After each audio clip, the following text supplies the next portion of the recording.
Добра вечер, почитувани гледачи. Време за заспи ако можеш во новата 2023 година. Среќни празници на сите. Верувам дека колку толку се одморивте, дека ја издржавте сармата и сите останати салтанати што одат заедно со новата година и божикните празници.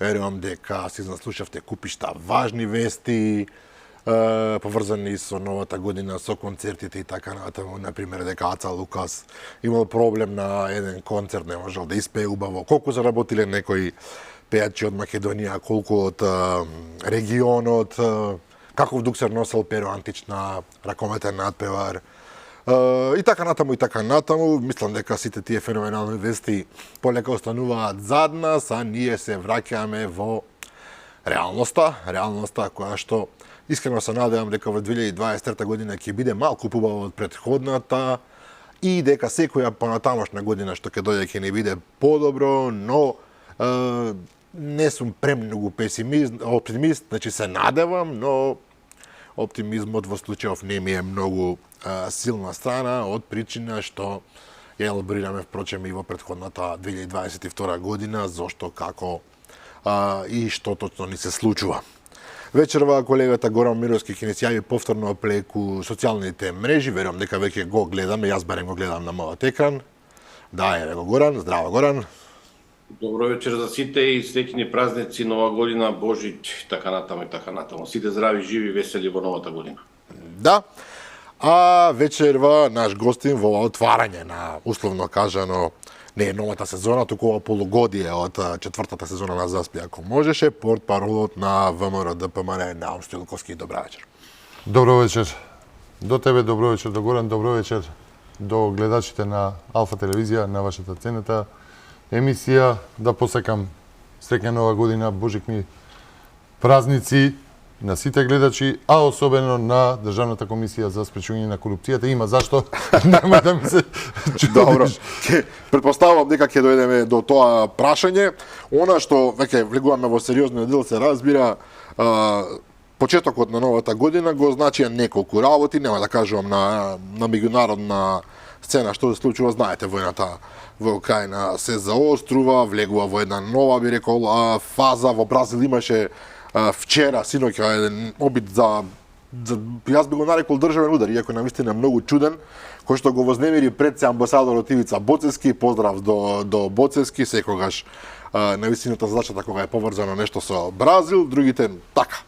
Повеќе се занимававме со внатрешни прашања, со песната на Али Ахмети, со која што ги дочека, односно одговори на прозивките кои што ги добива од еден дел од неговата партија, со маглата во Скопје и во другите градови во земјата, која што никако не сака да се расчисти, никако ветер да дувне аман.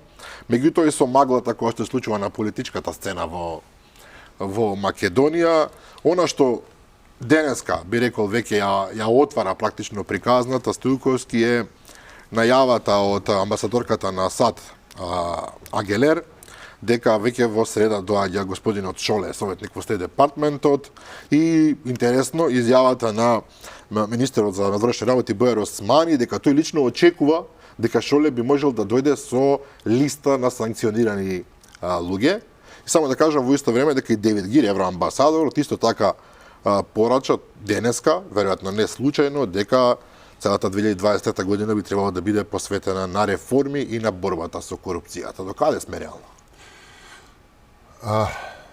Ако се очекува некоја нова листа или притисок или воопшто офанзива во однос на борба со корупција, високата корупција, реформи во судството, реформи во администрацијата, тоа се оние барања кои што пред 4 години од Европската комисија и воопшто од европските институции беа поставени како услов пред Македонија за почеток на преговорите и воопшто добивање датум и почеток на преговорите за членство на Македонија во Европската унија, така што ако е тоа некаков притисок, тогаш јас би го рекол дека тоа е само уште еден додатен аргумент за ова среќна нова 2023, да ја наречеме и избор на 2023 година, бидејќи со истите капацитети кои што ги имаат институциите во Македонија, предводени од ДУИ и СДСМ, апсолутно дека нема да може да има било какви реформи или да се отпочне со било каква борба со високата корупција. Многу индикативно е тоа што и денеска, да речеме, на оној совет за евроинтеграција во собранието кој што се одржа денеска, имаше обраќање и поранешниот министер за правда Бојан Маричич, кој што во ниеден дел не ја спомна корупцијата која што е рак рана за Македонија. Во ниеден дел, ниту борбата со корупцијата, ниту она што е што се случува во земјава, а е резултат на криминалот и корупцијата, особено на високата корупција, што е Но затоа флоскули имаше. Што е можно и индикативно, бидејќи он е сега министер за евроинтеграција, но се уште закони со негов подпис како министер за правда чекаат во собранието. Така што да се Тоа е доказ за експедитивноста. Да. Не само за експедитивноста, тоа е доказ дека нешто знаат и нешто длабоко се крие. Едно е што Османи продава флоскули, друго е што Бојан Маричич продава флоскули, но сето тоа заедно покажува само една работа, а тоа е дека со нив на власт, зборам како партии СДС и ДУИ, не може да има никаков исчекор во борбата со криминалот и корупцијата. Не се, ја загатнав темата со криминалот и корупцијата која што е напомена, еве ја честитав новата година нели на Државната комисија за спречување на корупцијата и да ги потсетам дека еве изминуваат точно 6 месеци откако во јуни од општина Газибаба, новата општинска власт во Газибаба, до ДКСК поднесе представка за залудно потрошени, односно нема доказ за што е сработено, за над 2 милиони денари. Ако ви текнува, тоа е една афера која што јас ја извадив на 1 октомври на пресконференција за новинари, експерти за социјални мрежи и режисери, како и еден продукцијски тим, потрошиле над 2 милиони денари, а немаат поднесено никаков извештај за она што е сработено, ниту има некаков видеоматеријал или донесено, а тоа беше може и со име да ги кажам, бидејќи ги споменав и на пресконференцијата пред 3 месеци, ангажирани без никаков извештај и зашто земале, да речеме, над 1 милион денари Бојан Кордалов. Тој е експерт за социјални медиуми. Околу над 347.000 денари Љубиша Станковиќ и Санта Аргирова. Понатаму, режисерот Томислав Живковиќ, над 278.000 денари, договори во изборна година, подпишани од поранешниот градоначалник на Газибаба, Борис, го заборив неговото презиме.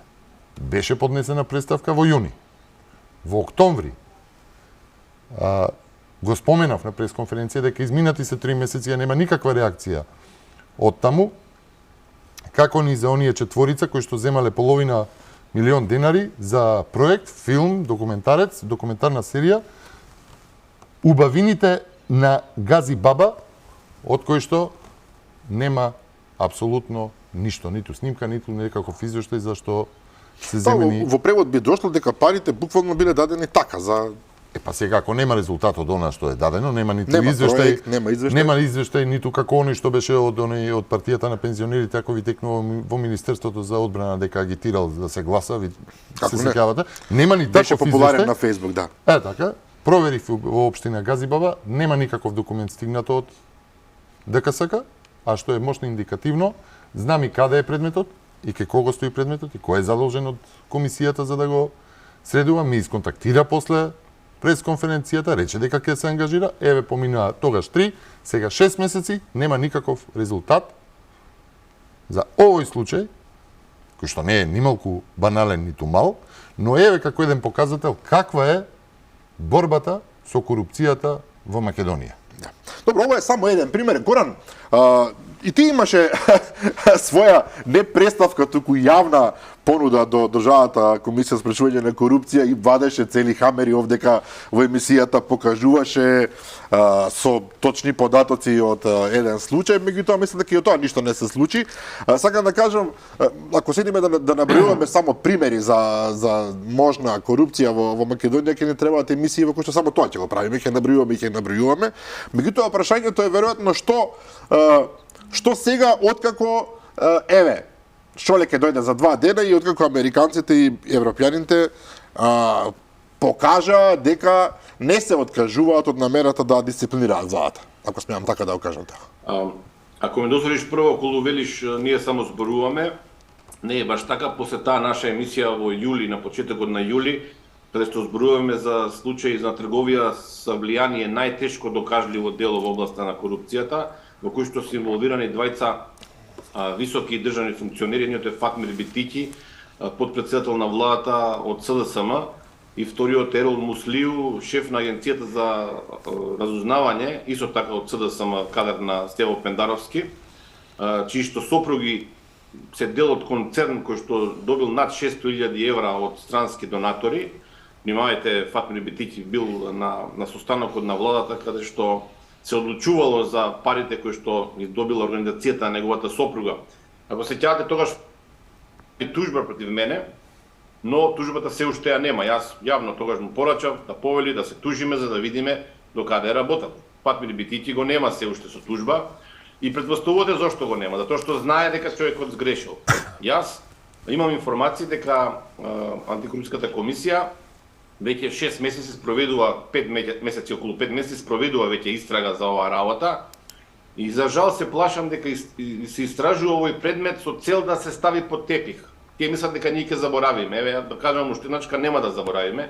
Фатмир Битики ќе мора еден ден да одговори јавно зошто неговата сопруга земала пари, неговата организација, додека тој сел во владата и одлучува за тоа прашање. Тоа е нешто што е апсолутно трговија со влијание и се разбира со ваков контекст каде што Дуј, например, го има во моментов за организиран криминал јавното обвинителство, каде што има договори со кадрите на СДСМ, тоа е Јовески како државен јавен обвинител, е многу тешко да очекуваме дека обвинителството како најрелевантна институција за корупција ќе преземе нешто. Но нашата сила, нашите аргументи се вистината. Ние точно, убаво подсети ти, со еден хамер огромен напишавме како се прави кривично дело трговија со влијание.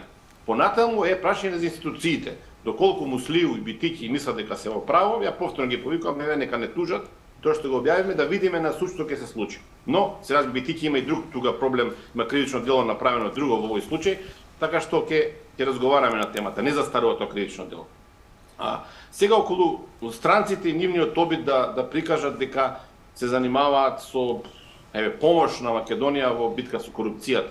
Само да подсетам дека во изјавата на State Department од соопштението објавено пред 2 дена за поседата на Дерек Шоле на Македонија, тој е некаков советник во State Department-от, наистина не знам зошто некој од повисоките функционери во State Department-от што се одговорни за Азија, Евроазија, не дојдат во Македонија да зборуваат на оваа тема, но добро.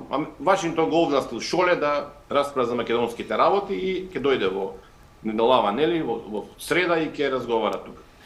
Само за тој доаѓа и во Косово и во Србија, само за Македонија најавате дека ќе се зборува за корупција. А внимавајте, Косово е тука некаде околу Македонија, Србија е дури полошо на листата на Transparency International во корупција. Но само за Македонија се зборува во контекст на корупција. Што значи тоа? Претходно сите знаеме, американската амбасадорка даде една страшна изјава. И сега тука имаме една дилема, морам со сите вас да ја поделам. Дали се работи за вистинска желба на САД да направи нешто на ова поле, да и помогне на Македонија, стратешки партнер на САД, нели знаеме од 2008 година, од мај подпишан договор за стратешко партнерство, Милошовски тогаш во Вашингтон го подпиша како тогашен министер за надворешни работи, или пак се работи за обид Америка, САД, да си го поврати своето влијание во Македонија. Ова на многумина ќе им изгледа чудно, но ако ја гледате внимателно анкетата на ИРИ од пред 20 на дена, ќе видите дека САД е странскиот фактор во Македонија кој што изгубил најмногу од сопствената доверба кај македонските граѓани. Во проценти, тоа е исто како Русија. Русија изгубила од 6 на 4%. кај САД е од 16 на 10. Тоа се 40% од македонските граѓани веќе не веруваат во САД. И јас сум сигурен дека кога Агелер најави на Твитер, на социјалните мрежи, дека ќе има борба против корупцијата, уверен сум дека дел од таа борба ќе се води и за враќање на довербата на македонците во Америка. Са ќе речете малата Македонија, што е важна, дали Америка има доверба? Не, многу е важно, заради тоа што ако сте вие стратешки партнер на Македонија, вие мора да покажете некој резултат. Заради тоа што несоодветно е да ви формални премиери, така ја нарекуваат и минатата и сегашната амбасадорка Агелер, премиерка на Македонија, а во исто време во државата цути криминалот и корупцијата на секое поле. Тоа е срам за Америка и затоа јас се надевам искрено дека Америка нема да остане само на заложби, ниту пак дека ова борба за корупција ќе искористи за да ја уништи опозицијата ВМРО ДПМН и да помогне на СДСМ да остане на власт и да се донесат уставните Тоа е една од тезите, да. Заради тоа што е страшно за САД. Внимавајте, САД е сепак сериозна држава, демократија, најголема демократија, која што внимава за тоа како ја доживуваат луѓето. Замислете САД да донесе да се соочи со уште еден огромен срам после над 2 милиарди долари фрлени пари во Македонија, зашто зборуваат нели амбасадорката и други луѓе. Значи се фрлале тука пари со камиони, само последниве 5 години 67 милиони долари отишле во правосудството, невладиниот сектор и така натаму и така натаму. И сад што доби за тоа Македонија да биде прогласена за една од најкорумпираните држави во светот, без разлика на тоа што на листата на Transparency International Македонија лани падна за не знам колку 11 места. Не, факт е дека во Македонија имаме страшна корупција и за тоа сакали некаде одговорни си и САД. Тоа е легитимно, морам да го признам, тоа е легитимно од САД. Горан вели сакаат да го вратат своето влијание и ќе успеат веројатно, имаат начини, модуси, не е спорно. Мене ме интересира, министерот вели, нашиот министер Бојар Османи вели, па веројатно Шоле ќе дојде со листа за санкции. Вака сега да се разбереме. Неспорно е дека Соединетите Американски држави и Вашингтон се најголемиот стратешки партнер на Република Македонија и се луѓе кои што навистина вложуваат во тоа да направат капацитети државни кои што ќе треба самостојно да одлучуваат без во наводници кажано тутори, системот да профункционира и да даде некаква предвидливост на граѓаните, функционална држава и предвидливост на граѓаните што може да се очекува доколку има криминал, корупција и доколку некој го прекрши, нели, убаво рече Горан, после толку години и толку милиони фрлени, ништо не се случило. Веројатно се очекува, еве и јас би имал една ваква лична желба, американскиот представник да ја праша Славица Грковска како потпредседател на владата на Република Македонија за добро владење. За добро владење, која што покажува однесување како еден инокосен самостоен орган,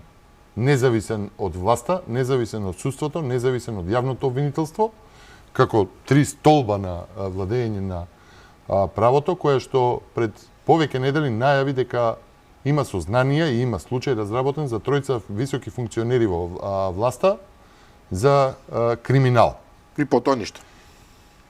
Беше прашан, колку што се сеќавам во медиумите, беше прашан и премиерот, председателот на владата, кој што е нејзин надреден, она му е подпредседател, нели заменик на владата, за кој случај се работи, вели и он не знае и дека она самостојно работи. И јас тука навистина сум збунет дали во држава постои уште еден орган предводен од Славица Грковска, дали е она посебен засебен орган или има цела служба која што треба да се бори со криминалот и со корупцијата. Па еве, јас би апелирал да се дознае во јавноста дали може би оваа средба ќе биде искористена и во таа насока, и би сакал после оваа средба, оваа посета на американскиот представник, да дознаеме конечно кои се тројцата високи функционери во власта, кои што Грковска ги најави, дека се поврзани со криминал и корупција, дека имаат дела, од тогаш навака владее молк институционален и воопшто во јавноста нема ништо за еден таков голем случај. Да подсетам, ова не е прв таков случај како што го најави Славица Грковска. Претходно, уште кога Зоран Заев беше во функција на председател на владата, имаше најава дека други двајца функционери од таа власт, функционери, збориме за министри, имало истрага за криминал и корупција и после тоа ништо. Дали се работи за вистински случај, или е ова уште едно фолирање, слободно кажано вака, вечерна емисија малку по-лабаво, едно фолирање, една лажна представа, една пиарска представа, дека постои некаква заложба и борба со криминалот и со корупцијата во Македонија. Не случајно го почна со ДКСК и со еден ваков за многумина, би рекле, во овие скандали со милиони евра минорен случај, споредбено, но е случај кој што покажува нефункционалност на институциите во државата, кои што покажуваат нефункционалност на државата и непредвидливост кај граѓаните, односно, оние што немаат некаква заштита од власта, плаќаат казни и се должни да ја подмируваат и да го полнат буџетот со казни, а оние што имаат врска со власта, со СДС и со ДУИ, можат слободно да прават криминал и поминуваат неказнето. Сето ова е во овие 4 години, од кога излега оние услови 4 од Европската комисија, од европските институции, реформи во администрацијата, реформи во службите за безбедност, така настана и АНБ, ако се сеќавате, реформи во судството и борба со високата корупција, сите овие 4 барани столба од државата, што треба да дадат некаква гаранција во однос на борбата со криминалот и корупцијата, во овие година дена покажаа целосен распад. Целосен распад. Морам да кажем, и двајцата не одговарате на прашањето што ви го поставив, значи околу најавата на БР Османи дека се очекуваат санкции. Наум Стилковски, вие рековте прашање е дали Грковска е независен орган, мислам дека не е, таа зависи од председателот на владата и затоа е чудно тој да не знае за кои луѓе станува збор, но или не сака да кажат или е лага, па тоа е целта. Но Бујар Османи прилично е независен, тоа беше зборот горан. Бујар Османи прилично е независен орган. Функционира Министерството за надворешни работи по негово наоѓање, чини дека често пати и без многу да се консултира или така изгледа со номинално првиот човек на владата, и токму тој, и повторно инсистирам, вели дека се очекуваат листи со санкции. Дали овој условно кажано независен орган Министерство за надворешни работи, односно министерот, практично ни најавува дека во следниве денови би требало навистина да излезат имиња кои што ќе се најдат на не само на црната листа на американците, туку ќе ја платат и политичката цена во Македонија. Прво би рекол дека Бујар Османи од тоа што гледаме е зависен исклучиво од ДУИ, но делумно е зависен и од таа шема на СДСМ за, да речам условно, перење на пари, тендерски шеми и така натаму и така натаму. Последниот пример со давање на 100.000 евра на агенцијата Рейтинг е многу интересен случај за да се види каква е неговата зависност од СДСМ. Агенцијата Рейтинг е собственост на Никола Спасов, синот на Ѓорѓи Спасов, идеологот на СДСМ, поранешен министр за правда, чинам дека беше министр, односно амбасадор во Лондон, беше така натаму. И агенција која што редовно добива пари. Агенцијата Рейтинг, според истражување што Алфа го направи пред неколку дена, над 1 милион евра добиле од институциите во последниве неколку години, што е сериозна сума пари. Значи, Бујар Османи си дозволил да го прекрши законот, внимајте, таму не е тоа туку така направена работа. 100.000 евра дал на компанија, која што одлука подоцна ја повлече, откако имаше притисок од јавноста, ЗНМ реагираше, нели, Агенција за електронски комуникации реагираше, до тоа што во соопштението на Агенција за електронски комуникации беше наведено дека се крши законот. Внимајте, Бујар Османи, за да даде пари на агенција блиска на СДСМ, агенција која што претходно доби 400.000 евра за 3 дена баханали вински во Белград, 400.000 евра, внимајте, од што Македонија нема никаков интерес. Даде 100.000 евра на таа агенција Бујар Османи. Тука мислам дека освен зависноста од Али Ахмет и од Мала Речица, има зависност и од бизнес структурите, да речем, во СДСМ.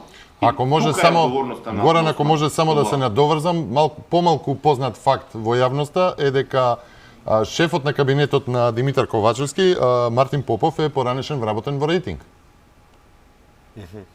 Ако, мислам, продолжи, извини што Што е многу важен момент. И затоа велам, значи има симбиоза, не е Османи тотално независен од СДСМ, од владата, заради тоа што, особено во вакви случаи, очигледно дека има добра меѓузависност, еве да речеме. Околу црната листа, доколку Османи има информации дека Шоле во среда доаѓа со свежи нови луѓе на црната листа, тогаш ќе мора да почекаме. Сепак не би сакал да коментирам, немаме информации, можеме само да интерпретираме што сака да каже Османи, но мене, и си дозволам да бидам да анализирам малку, мене тоа ми укажува дека Османи има добиено од Вашингтон најави дека ќе се гонат представници на опозицијата. Инаку Османи не само што нема да најавува црна листа, туку дека ќе молчи, па можеби ќе си даде оставка. Другата варијанта е дека Османи најавува дека на црната листа ќе има луѓе кои што се дел од власта, но се на пониски структури, луѓе кои што не одлучуваат во СДСМ, ДУИ, Алтернатива и така натаму во годината коалиција. Па тоа е млатење празна слава. Третата варијанта е дека на црната листа може да има луѓе кои што се во највисоките структури на власта, на водачките партии, зборам СДСМ, ДУИ и Алтернатива, но дека тие ќе сакаат да се пресметаат со нив. И четвртата варијанта е да мора да се согласат со некои луѓе од власта на црната листа и да жртвуваат некои своји крупни играчи, како например пратеници, екс-градоначалничка и така натаму и така натаму. Во секој случај е многу несериозно Османи да најавува чекори на американската администрација, заради тоа што негова примарна задача е да најавува чекори на македонската администрација. Тука мислам дека Османи направил огромен гаф, еден од само неколкуте што ги направил последниве неколку денови. Последно е ова што го кажа денеска македонскиот дипломатски синдикат, дека на сите вработени на МНР им скратил од К15 министерството кој што тој го води, им скратиле по 4000 евра, 4000 денари, се извинувам, од К15. Нешто што е непримерно. Вие да украдете практично од платите, од заслужените К15 примања на вработените на листа, нешто страшно. Да.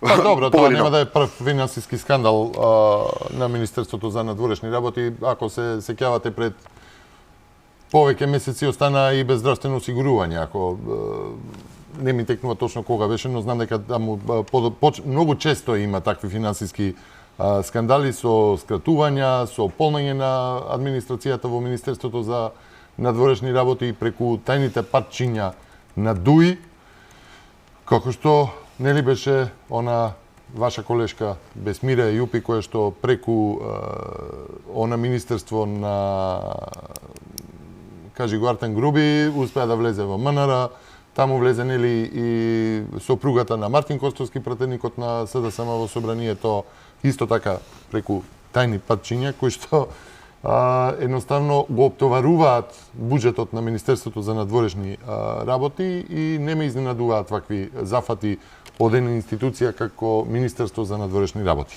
Добро, од друга страна, кога сме кај Османи се уште како не само како министер, туку и како политички играч, тој денеска излезе со една изјава дека ова фамозно одење утре на сите албански партии во Тирана на средба на покана. Бите поправил не сите албански партии. Да, ќе дојдеме до тоа, на покана на Еди Рама, на албанскиот премиер.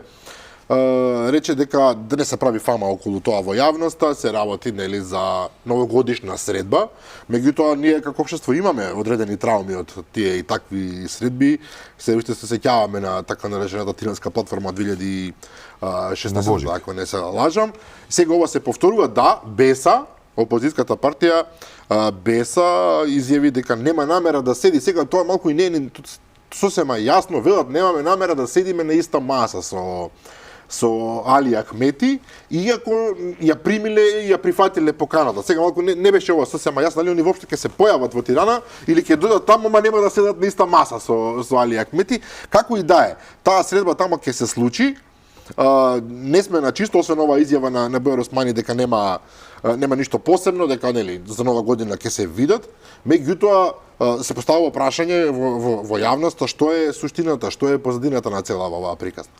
Позадината е губењето на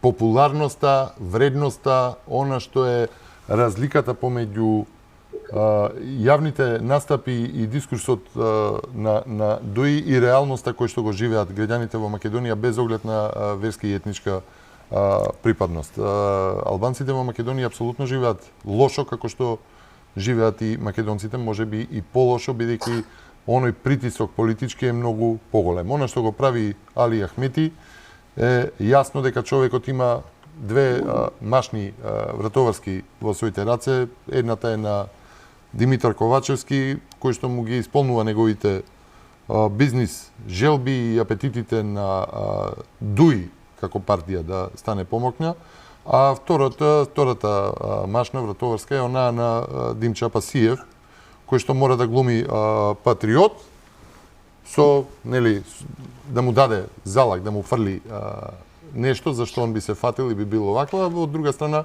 заедно да функционираат низ општините во Македонија против политиките кои што се за добробит на народот. Во интересен став, морам да признам. Секаде. И сега мора да се фрли нешто за Димча Пасиев да билда рейтинг со оној лажен патриотизам Facebook статуси, додека делата во однос на подобрување на стандардот на живење воопшто во Македонија му се еднакви на нула. Ке потсетам на онаа коалиција помеѓу Левица, Дуи и СДСМ во град Скопје, кои што ги водат институциите, нивните усогласени настапи низ советите, низ Македонија, каде што градоначалници се од ВМРО ДПМНЕ. И тука е таа гума за спасување која што се фрла од Али Ахмети кон Ковачевски и кон Пасиев во пресрет на она што ќе се случува. Јас сум убеден дека ќе се случува, а тоа е, нели, оние предвремени парламентарни избори во мај. Добро, овде Горан морам да те вмешам. Значи, се случува во Тирана утре средбата.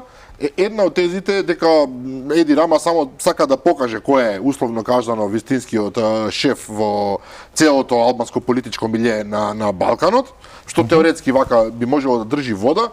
Меѓутоа, зашто би се согласиле сите други партии, освен Беса, тргаме од тоа дека Беса можеби нема да се појави на тој состанок, за да го спасуваат Али Ахмети. Тука малку ми е ова недоволно разјаснето. Затоа што не би можел Али Ахмети да се пожали објективно со практично ништо не исполнето од тоа што досега тој го побара од власта. Дури доби и повеќе од тоа.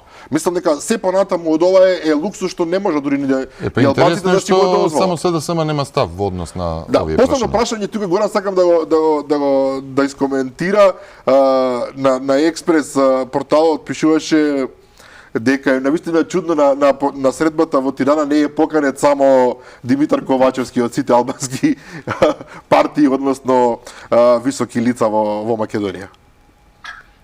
Добро, и сеќавате на изјавата на Зоран Заев, за кој што Ковачевски вели дека е негов континуитет, нели? Дека СДСМ не е македонска партија, дека СДСМ е партија на сите граѓани, меѓу нив и многу голем број албанци. Ние да се потсетиме дека преска зборувавме вице премиер во владата е Фатмир Битики, етнички албанец, и тоа е посебно во ред за СДСМ. Еден друг претходно имаше висок представник Мухамед Зекири, колегата наш, се во моментов не знам дали е во притвор.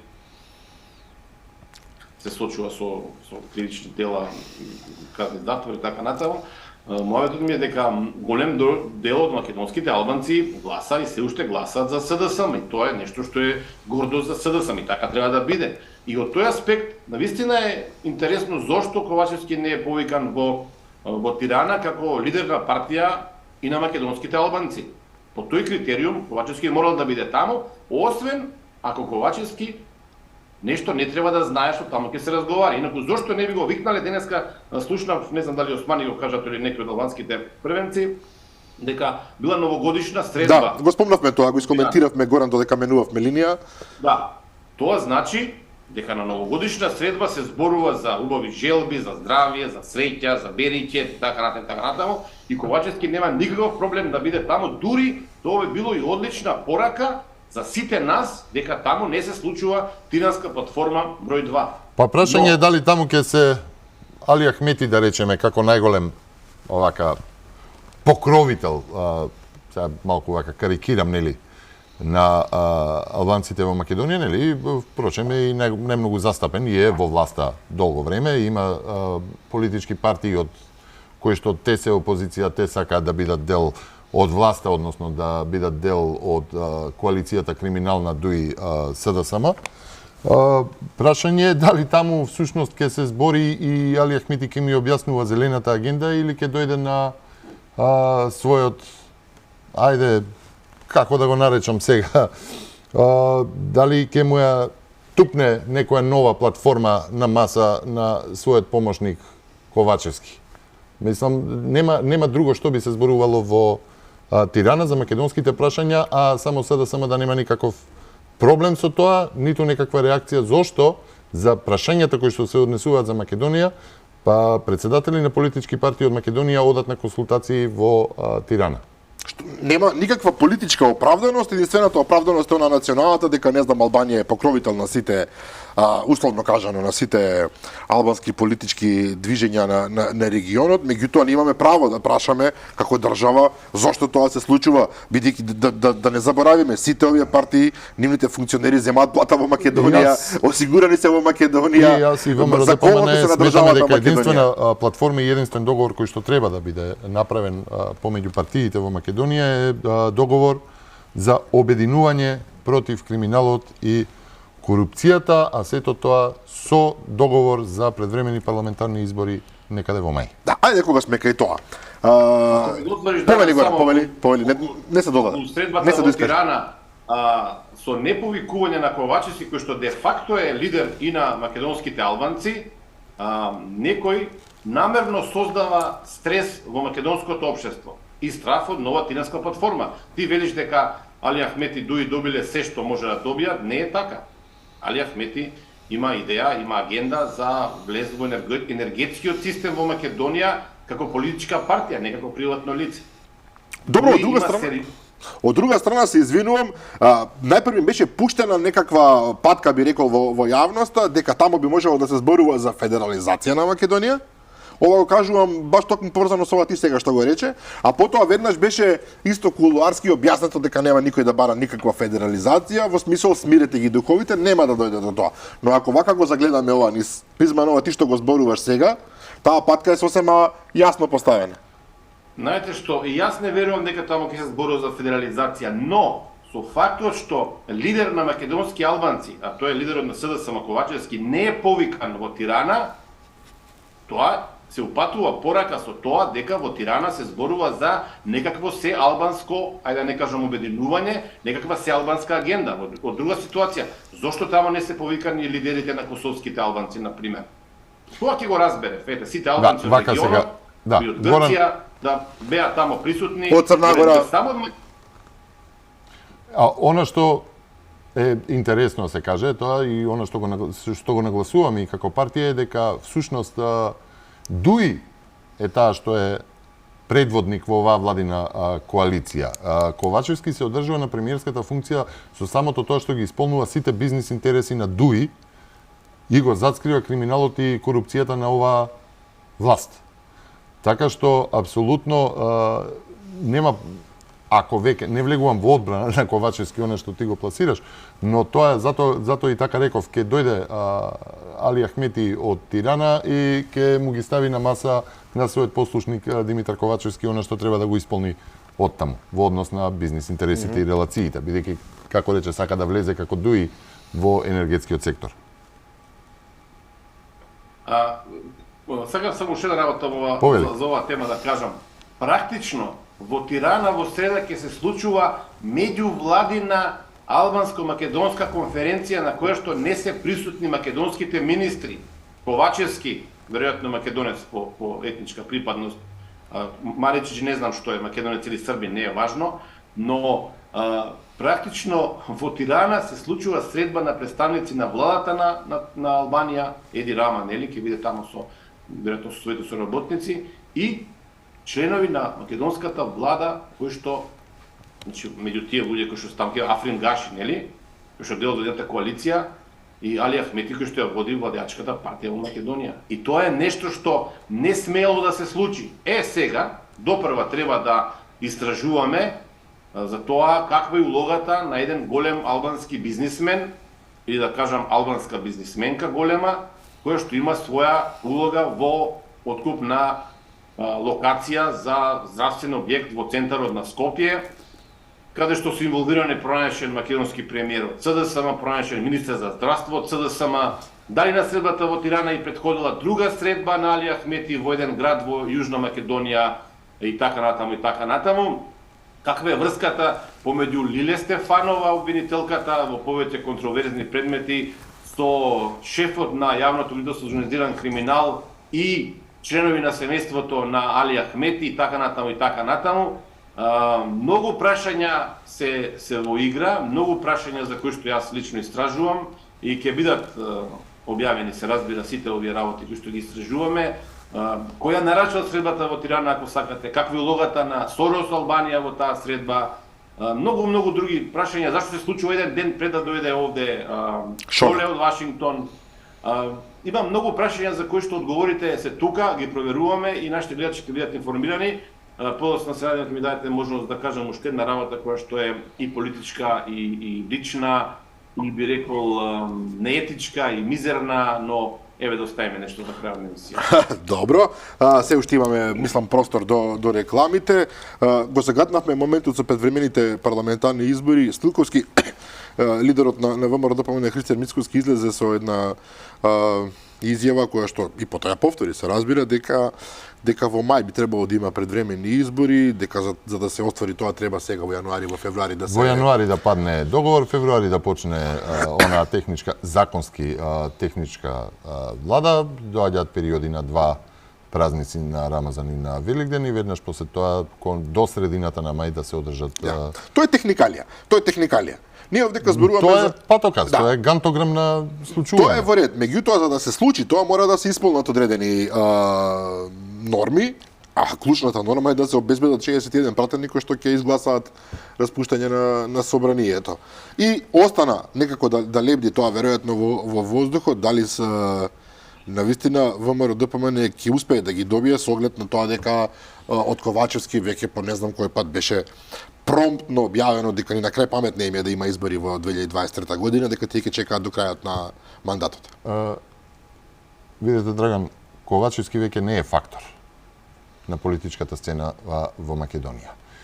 Се случуваат работи кои што, еве го спомнавте и Бујар Осман, и јас се повикам на она неговите настапи во однос на председувањето со ОПСЕ, каде што он трагично за него најави неуспешна година како министер за надворешни работи и како председаваш на ОПСЕ и како политика на владата. Најави дека Македонија, како рече, ќе бидат прекинати преговорите, кои што всушност дознавме дека не се ни почнати со Европската унија, ако не се направат до ноември, уставни измени и како сите членки на ОПСЕ биле за тоа ОПСЕ да обстане, ама требало сите па и да се изгласа, да се донесе консензус како и што ќе биде и финансирањето и сите да гласаат.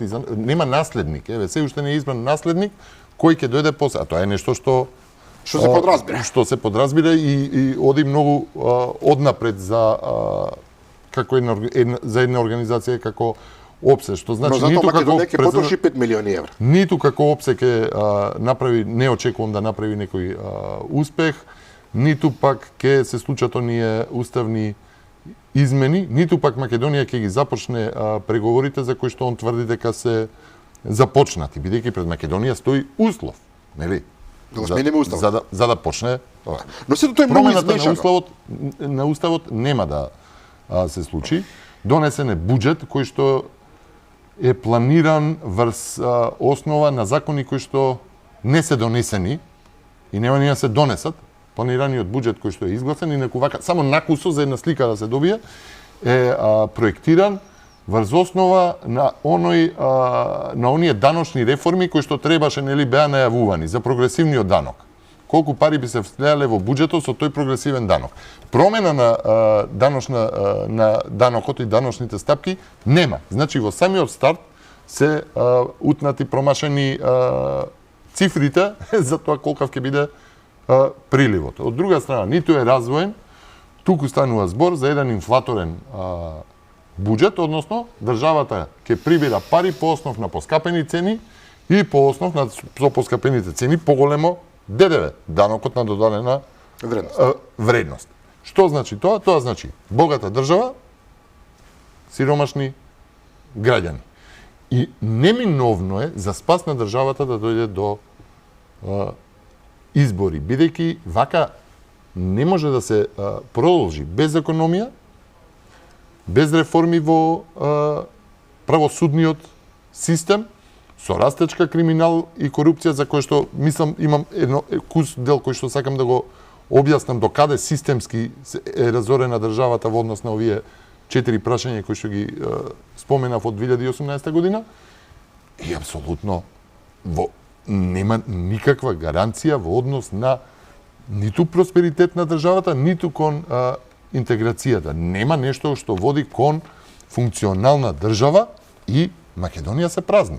Но зашто Османи инсистираше на, бидејќи тоа никаде не го пишува, дека до ноември мора да се смени уставот или прекинуваме со преговорите кои што не сме ги ни почнале во ред. Па сега, ајде да тргнеме од крајот. Преговорите не се ни почнати. А ќе прекинат. Во ред, тој апсурд го разбираме, бидејќи е политички. Нема потреба да влегуваме понатаму во тој. Меѓутоа зашто ноември? Што значи ноември? Нигде не пишуваше дека мора до ноември тоа да се случи. Тоа ми е зборот. А министерот излезе со една така прилично јасна дефиниција. Ноември е многу јасен, прецизен датум, месец. За да се избегнат изборите. Еве, по-детално од тоа. Затоа што, видете, единствена кошница за да нема предвремени избори е ДУИ. Единствена кошница за да нема избори е ДУИ. Вака по-брутално не можам да го кажам тоа. Зошто? Затоа што СДСМ внатре во самото СДСМ не се сигурни во тоа дека треба да има промена на устав. Нема доволно пратеници за промена на устав. Знаат дека било кој понатаму исчекор владење на вакво СДСМ и со ДУИ, значи само слугување на бизнис интересите на ДУИ и тонење понатаму во криминал и корупција и отстапки кон тоа да има некакво владеачко мнозинство заради гласовите на ДУИ. И сето тоа што прави? Прави тешка порозност на СДС, која што ако продолжи вака нема да се сведе на пасок, ќе се распадне, ќе се фрагментира на помали политички нови чинители или ќе се разгледат кај веќе постоечки други политички чинители на македонската политичка сцена, едноставно ќе престане да постои како што постои, што не е добро за Ова е интересно и веројатно ќе продолжиме со тоа, меѓутоа мора да побараме кратка пауза за реклами, зашто веќе разговараме со портпаролот на ВМРО ДПМН на Стрелковски. Се раќаме па рекламите.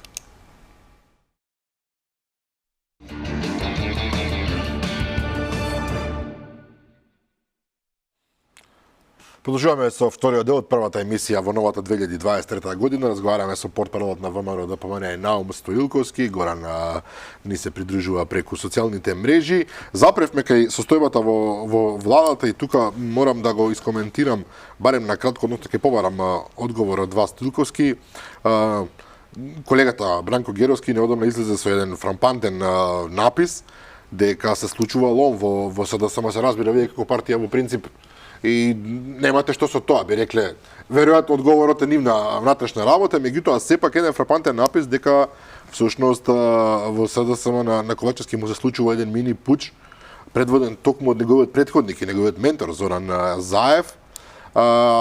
И тоа со амбиција веројатно да спаси својата глава во наводници се разбира, при што доаѓало не знам до уцени дека утре заутре би можеле пратеници кои што се под контрола на Зоран Заев да изгласаат недоверба на владата и така натаму.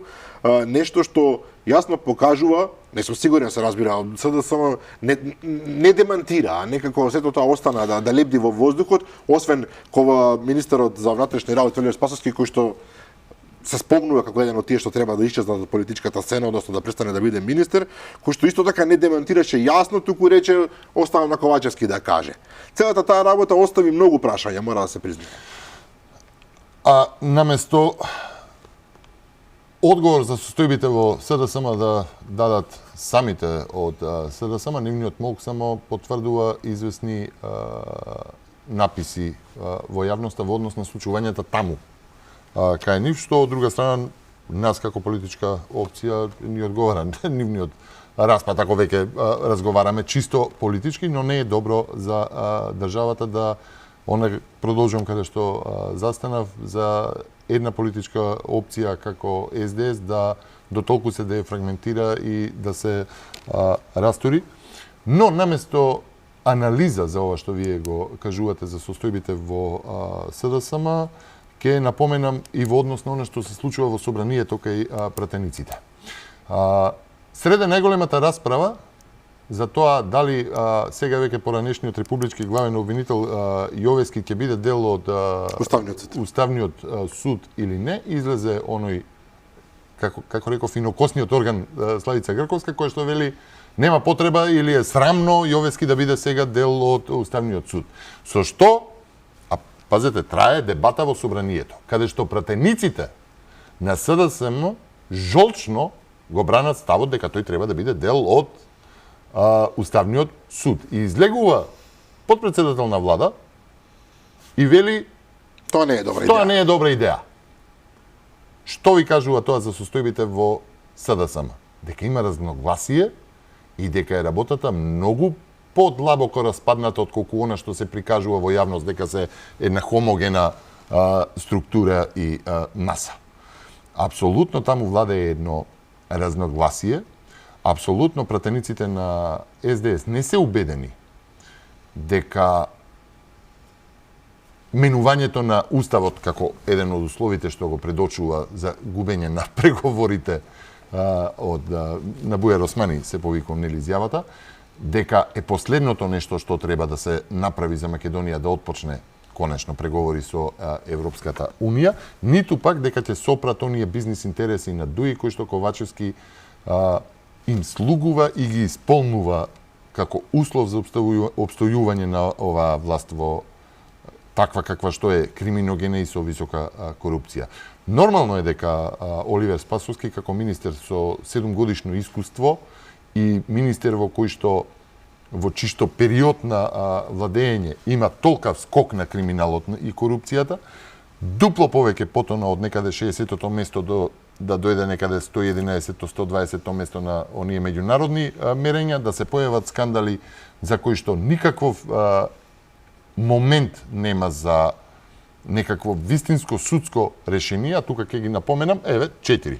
Првото е, ќе почнам од последното, на Табановце случајот, во кој што државната граница ја минува се што во однос на автомобили кои што немале зелен картон, може би немале и таблички, може и не биле регистрирани, луѓе без документи, се што слушнавме и го пишува во оној извештај на МВР по акцијата за аферата на Табановце. Нема никаков резултат од автобуската несреќа кај во Бугарија, каде што нелиценциран автобус, нелиценцирани возачи поминувале граница и вршеле меѓународен транспорт. Нема за тоа судски процес отпочнато, а помина цела година. 2022, внимавајте, 45 луѓе живи изгореа. Нема никаков резултат вон тоа во здравствениот систем со модуларната Во Тетово, да. Во Тетово. 14 луѓе загинаа таму. Имаме случај каде што наместо реформи во АНБ имаме случај каде што човек од црната листа американска, нели, зашто сега се очекува како што го најави Бујар Османи дека ќе се донесе некоја нова надополнета црна листа, добива украински пратеник избеган 2016 заради финансиски малверзации од таму, 2021 добива на црната листа заради вмешаност во американските избори, она руска мрежа што ја вика хакерска, добива пасош и одобрение од АНБ, нели реформираниот систем, и имаме судски случај, разрешување во кој што она што ги фотографирала оние 215 белосветски мафијаши, трговци со луѓе, органи, дрога, убици, што све не поминало низ Македонија, на кој што државата им издава легални вистински документи, пасоши, а само фотографијата не е таа на лицето во Македонија. Тоа се легални документи, издадени од државата. За кои се уште не сме сигурни дали и би натаму се функционални. Па еве, МВР, чиво е? Како се тие луѓе фотографирани во пасошко? Кој ги донел? Како влегле прво во Македонија со 300 потерници, влеглуваат во Македонија, одат во полициска станица, се сликаат, се фотографираат, има 215 мафијаши да ти поминат низ држава и да добијат пасоши, тоа мора да е организиран систем. Тоа е висока корупција. Што е Да, и висока настрада корупција? неколку од ниските ешалони, господа и дами, и тоа беше тоа. Овие 4 вака кои ќе ги погледнеш покажуваат дека ниту е администрацијата средена, ниту е АНБ средено, ниту има борба со висока корупција, ниту судството е реформирано. Па кој од овие 4 главни точки предочени во 2018 година е надмината? Ова што се случува со ДУИ и СДСМ е прирачник за уништување на една држава и одземање на иднината на една држава. Прирачник. Има партизација, вработувања. 100 и нешто во еден ден да се вработат во администрација. 100 и нешто во... Ој, Ковачевски прави кампањи дека ќе бил премиер 2024 уште од сега. И вие велите дека таму немало атмосфера за избори. Има атмосфера за избори. Единствен кошничар е ДУИ, затоа што знае дека после овие избори нема да ги има истите позиции, истата моќ да ја води цела држава сега, како што ја води, под овие избори. Јасно. Овдека само да напоменам чисто како моја констатација, бидејќи вие велите како партија не би биле стрекни СДСМ целосно да се фрагментира и распадне, не е добро тоа за демократијата. Не е добро за демократијата. Јасно ми е, меѓутоа политички партии умираат и се раѓаат. Сакам да кажам дека политички вакуум во принцип не може да постои, ќе се најде веднаш некој што ќе го пополни простор, не постои. Така што повеќе од јасно Горан повели дали сакаш нешто на темава или сакаш она што го спомна претходно. Ќе се обидам да се надоврзам на тоа што го зборуваше Стоилковски. Тука ми се чини дека две имиња се многу важни во расчистување на сите овие работи. Првата е судиката Олја Ристова, која што го судеше предметот двојник, тоа е со 215 пасоши, да. И која што јавно, јасно кажа, има видео изјава за тоа, дека организаторите на двојник, а тоа се во врвот на МВР, Оливер Спасовски, неговиот заменик. Дека обвинителството потврдило целосно и ставило имиња кои што се небитни фактички последни во случајот, колку што се сеќавам. И тоа не го зборува сега тука Милосавлjević Момировски Стоилковски, го зборува судика која што го водела предметот, која што вели дека луѓето што се организатори, дали тоа Спасовски или Буш или некој друг тамо, е тоа целосно неважно. Значи тие не се опфатени со предметот и тие еден ден ќе бидат опфатени со предметот. Тоа мора да се расчисти. Ако може и политичка само една оценка да дадам, дека Олја Ристова беше еден од главните поборници за право и правда во државата, една од судиките и од правосудниот систем кој што многу често има слики со овие, како беа трите грации на СЈО, нели? Така што апсолутно се работи за човек кој што бил поборник за право и за правда, а сега изразува една целосна разочараност, би рекол, и не е единствена во тој правосуден систем. Да, и многу е чудно зашто досега обвинителството не ја повикало да даде таа дополнителни информации за некаква нова предистрага, обвинение и така натаму и така натаму. Вториот човек, многу важен за расчистување на ова епидемија на корупција, на криминал, е Лиле Стефанова, обвинителката, која што го води предметот за што се случило на Блаце пред околу еден месец од прилика, каде што 20 луѓе барани за многу важни случаи што ги води обвинителството за организиран криминал, цели 3,5 месеци седеле пиеле кафе со шефовите на граничниот премин на Блаце, пошто биле пуштени, тие се снимени на камера, дошол висок представник на МВР од ДУИ, нели тамо, и практично луѓето се пуштени, 20 луѓе што се бараат за меѓународни истраги во кои што се инволвирани и представници на американската ДЕА, внимавајте. И тие луѓе доаѓаат на граничен премин, практично се фатени од системот за регистрација на пасоши, на податоци кои што се дел од истрагите на обвинителството, и тие луѓе се заминуваат кон Косово. Лиле Стефанова го има предметот, се уште молчи за оваа предистрага, претпоставам дека наскоро ќе излезе со некои информации, но да знае дека не може да го скрие овој предмет, еден поздрав за Лиле Стефанова. И другата работа што сакам да ја кажам е за нефункционалноста на институциите, што е посебен проблем од криминалот и корупцијата. Бујар Османи пред 10 дена кажа дека Македонија по 30 години независност не може да обезбеди 70 службени луксузни возила за да ги пренесе министри за надворешни работи на ОПСЕ кои што треба да дојдат во Македонија за време на председателството на Македонија со ОПСЕ. Внимавајте, 70 возила, само да подсетам, државата во моментов има над 2300 возила службени во сите институции. И се поднови. 500 возила во последниве 3,5 години се набавени од државата, 2/3 се луксузни, скапи автомобили.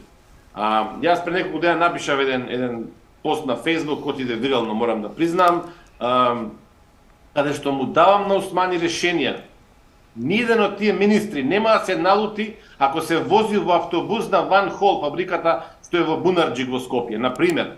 Ниеден од нив нема да се налути доколку некој министер, Артан Груби го видовме со службено возило, беше во Тетово на состанок на ДУИ. Зошто Артан Груби дента кога ќе дојдат овие министри не ја даде своето возило, и се жени дека е Ауди 6 или 8, не е важно, да се вози министерот за не знам надворешни работи на Естонија, на Литванија, на немам појма, не е битно на која држава. Зошто? Зошто мора да се трошат милиони евра за да се направи некаква спорна набавка возила кои што ќе бидат платени по 2-3 евра дневно и Македонија да изгуби 1 милион евра за 2 дена, 3 дена, кога нема никаков проблем.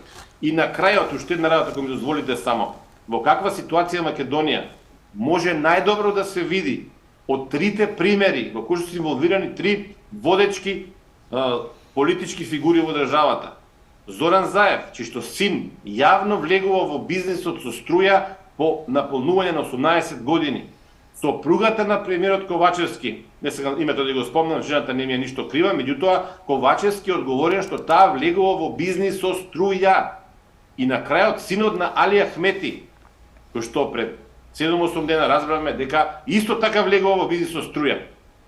Ова од една страна покажува дека власта е толку многу во сток, би рекол, од моќта што ја има, толку многу мисли дека е семоќна и ги вметнува своите најблиски луѓе пред очите на јавноста во многу конјунктурен бизнис деновиве. И вториот момент што е за мене најшокантен, Али Ахмети, Зоран Заев и Димитар Ковачевски ги ставаат во оган, во жив оган, своите најблиски луѓе и ги ставаат во многу тешка ситуација заради тоа што и тие самите чинам, нивните најблиски луѓе не знаат што има се направено нивните, овде се ради за татко, за сопруг и за татко и сопруг, во трите случаи.